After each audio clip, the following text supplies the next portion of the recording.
Tem uma peça no motor do seu carro que quanto mais cuidado você acha que está tomando com ela, mais perto você está de matar ela de vez. E o pior é que essa peça é justamente a que mais gente limpa por conta própria, achando que está economizando dinheiro. Só que a sujeira que faz ela parar de funcionar direito não está na parte de fora, onde qualquer pano ou produto consegue chegar. Ela está lá dentro, dentro do próprio material da peça, num lugar que nenhum spray, nenhum solvente e nenhuma escova alcança. Isso quer dizer que quando você limpa essa peça, na melhor das hipóteses você não resolveu nada. Na pior, e é a mais comum, você acabou de destruir ela sem perceber. O motor continua ligando normal, nenhuma luz acende no painel, e só semanas depois é que o consumo começa a subir e você descobre que aquela peça já não tem mais conserto. Eu vou te explicar por que essa peça se comporta diferente de tudo mais que existe dentro do motor, e o que acontece exatamente com cada método de limpeza que circula por aí. Existem 5 jeitos diferentes de tentar limpar ela, e os 5 destroem ela. Só que tem um que mata em segundos, e é justamente o mais usado de todos. E se você já limpou a sua alguma vez na vida, não sai do vídeo ainda, porque eu vou te mostrar como descobrir se a sua ainda presta. Estou falando do sensor de oxigênio, a famosa sonda lambda. Se esse tipo de assunto te interessa, deixa o like e se inscreve no canal, porque toda semana eu trago vídeos assim que evitam você gastar dinheiro à toa na oficina. Vamos começar pelo fim, porque se você entender esse ponto, o resto faz sentido sozinho. O sensor de oxigênio não estraga por fora, ele estraga por dentro, e isso significa que nenhuma limpeza resolve o problema de verdade. Tempo de uso não se limpa, tempo de uso se substitui. Existem 3 formas desse sensor se deteriorar internamente, e nenhuma delas pode ser alcançada pela superfície. A primeira é a contaminação interna do elemento cerâmico. Ao longo de milhares de horas rodando, o sensor vai absorvendo aos poucos resíduo de óleo queimado, silício que vem de certos combustíveis e fósforo dos aditivos do óleo. Tudo isso se acumula dentro do material poroso, dentro da cerâmica, não na casca externa que qualquer limpeza consegue tocar. Você pode deixar a ponta brilhando e o sensor continuar medindo errado, porque o problema está 2 camadas mais fundo do que qualquer limpador chega. A segunda é o desgaste do aquecedor interno, que leva a cerâmica até a temperatura de trabalho, entre 650 e 850 graus, logo depois que você liga o carro. Com o tempo esse filamento perde eficiência, demora mais para esquentar e no fim para de funcionar, mesmo com a ponta do sensor visualmente impecável. Nenhuma inspeção visual detecta isso, e nenhuma limpeza recupera isso. A terceira é a perda de velocidade de resposta. Com os anos, o elemento cerâmico fica mais lento para reagir às mudanças de oxigênio.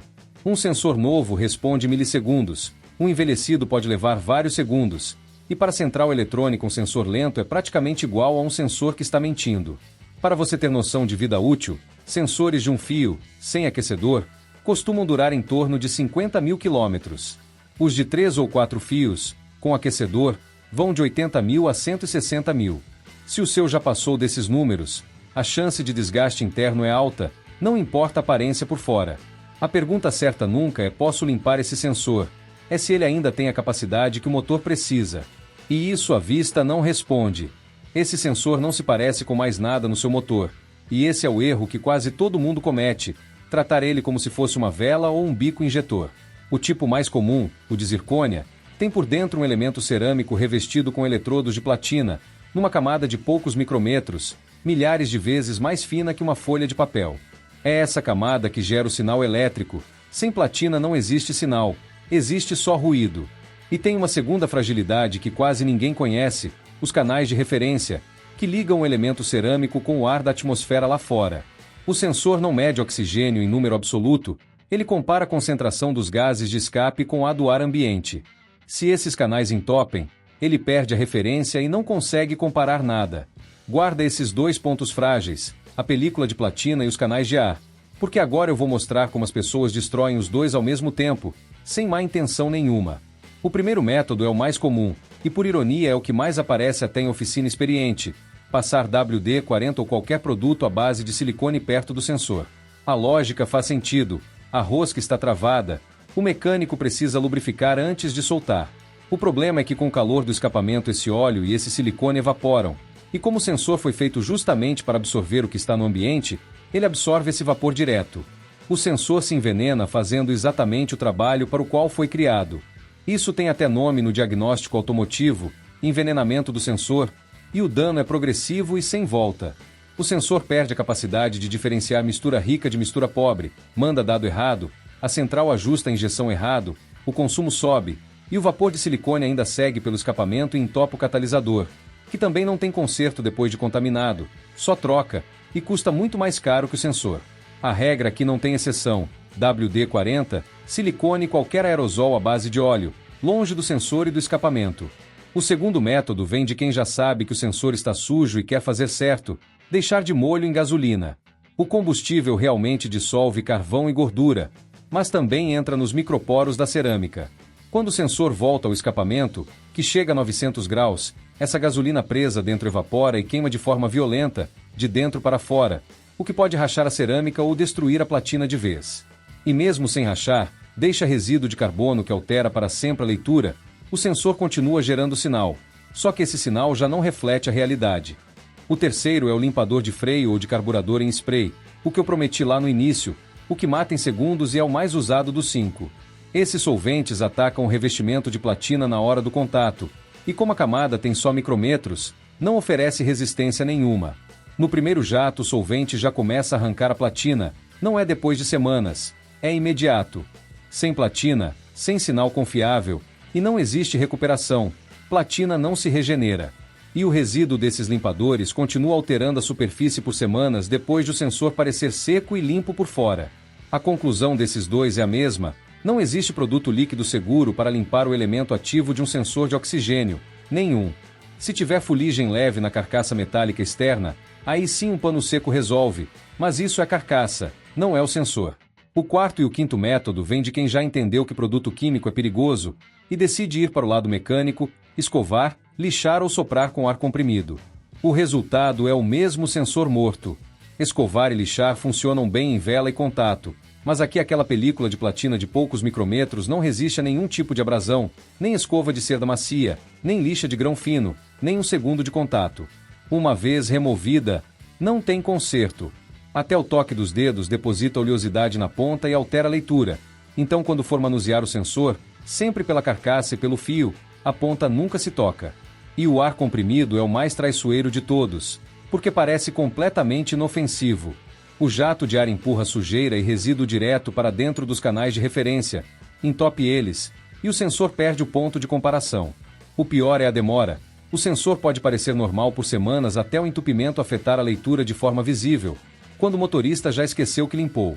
A regra é absoluta, nunca use ar comprimido num sensor de oxigênio, e se ele estiver molhado, deixa secar em temperatura ambiente, nunca com calor direto.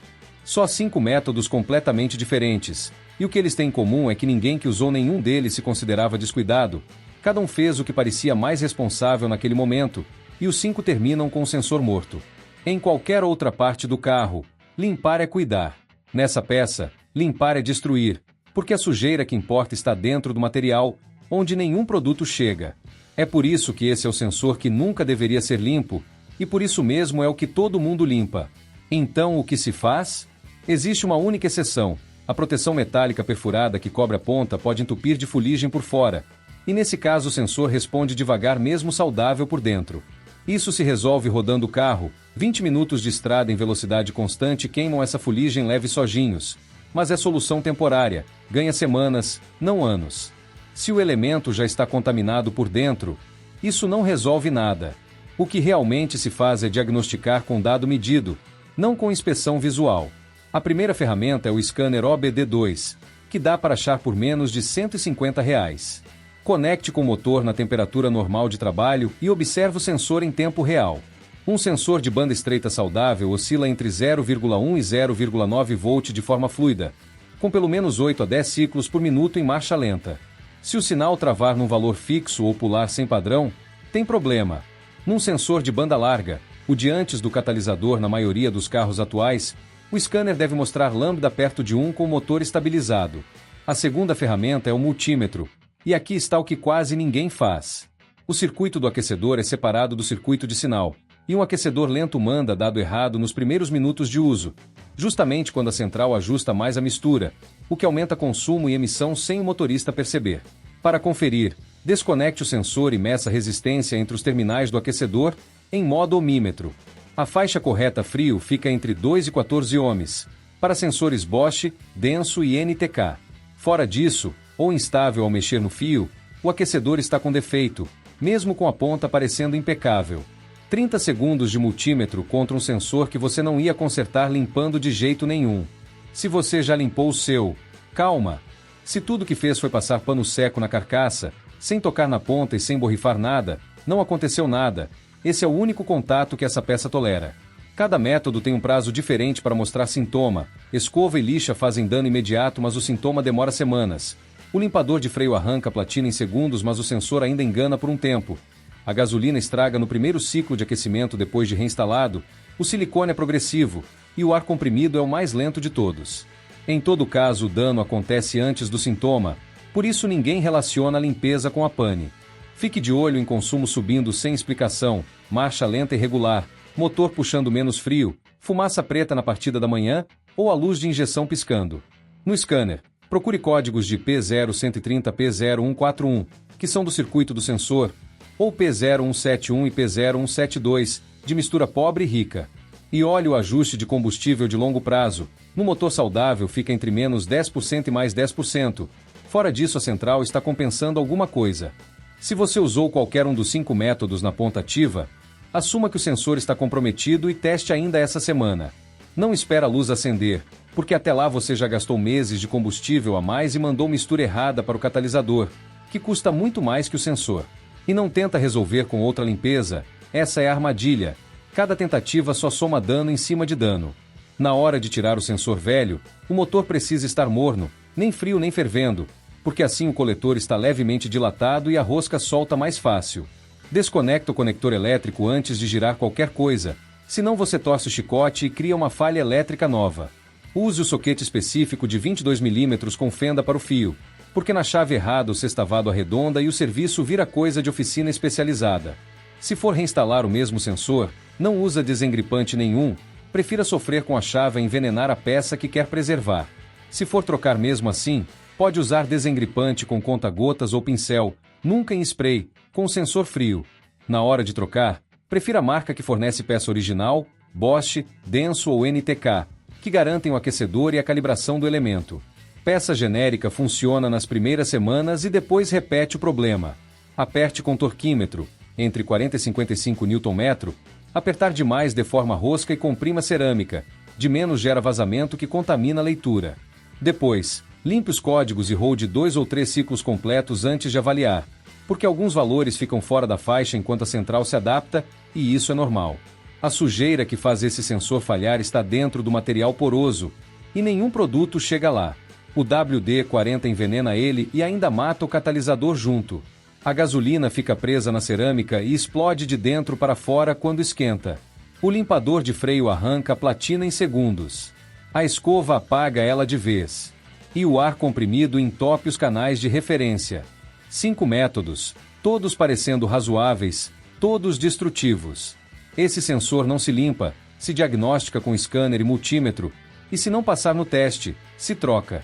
No fundo, a peça mais barata do sistema de escape é também a mais mal compreendida, e é justamente por parecer simples que ela acaba sendo tratada do jeito errado. Se você já limpou o seu sensor alguma vez, mede ele ainda essa semana. O teste do aquecedor leva 30 segundos. E me conta aqui nos comentários, você já limpou o seu sensor de oxigênio alguma vez? E com qual produto? Eu aposto que boa parte de vocês vai responder limpador de freio, e quero saber se eu acertei.